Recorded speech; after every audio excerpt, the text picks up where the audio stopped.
শিক্ষা উপদেষ্টার সঙ্গে আলোচনার পরও এক দফা দাবিতে অনড় খুলনা প্রকৌশল ও প্রযুক্তি বিশ্ববিদ্যালয় কুয়েটের আন্দোলনরত শিক্ষার্থীরা। সকাল 10টায় ক্যাম্পাসে যান শিক্ষা উপদেষ্টা CR আবরার।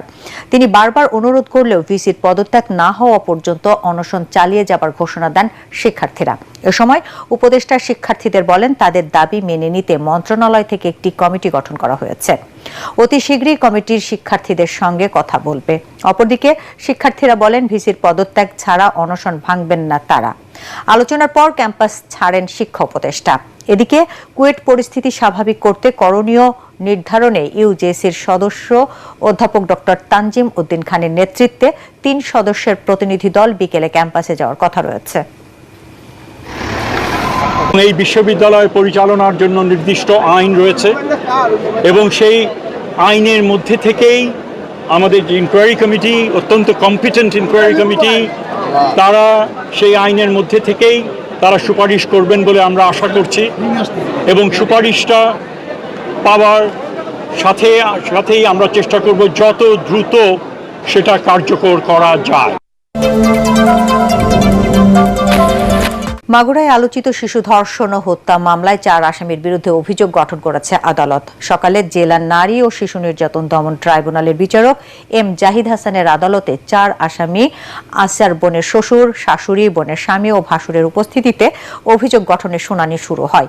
আগামী 27 এপ্রিল মামলার পরবর্তী শুনানি ও সাক্ষ্য গ্রহণের দিন ধার্য করে আদালত। মামলাটিকে গুরুত্বপূর্ণ বিবেচনা করে প্রসিকিউশনে আইনি সহায়তা দিতে স্বরাষ্ট্র মন্ত্রণালয়ের স্পেশাল প্রসিকিউটর অ্যাডভাইজার হিসেবে এহসানুল হক সমাজিকে নিয়োগ দেওয়া হয়েছে। অভিযোগ গঠনের শুনানিতে অংশ নেন তিনি। শুনানি শেষে এহসানুল হক সমাজি সাংবাদিকদের বলেন, মামলার অভিযোগপত্র মূল আসামির 164 ধারায় জবানবন্দি সহ অন্যান্য নথির উপর ভিত্তি করে আসামিদের বিরুদ্ধে অভিযোগ গঠনের আবেদন করলে আদালত তা মঞ্জুর করেন। তবে মামলায় ন্যায় বিচার নিশ্চিতের স্বার্থে আসামিরা চাইলে নিজেদের পক্ষে আইনজীবী নিয়োগ করতে পারবেন বলেও জানায় আদালত। বিজ্ঞ আদালত আমার এবং লন্ডন পাবলিক প্রসিকিউটরের সমুদয় বক্তব্য শুনেছেন, রেকর্ড পর্যালোচনা করেছেন এবং প্রাথমিকভাবে তিনি সন্তুষ্ট হয়েছেন that there is a sufficient ground for proceeding against the accused as per the provisions of chapter 23 of the Code of Criminal Procedure.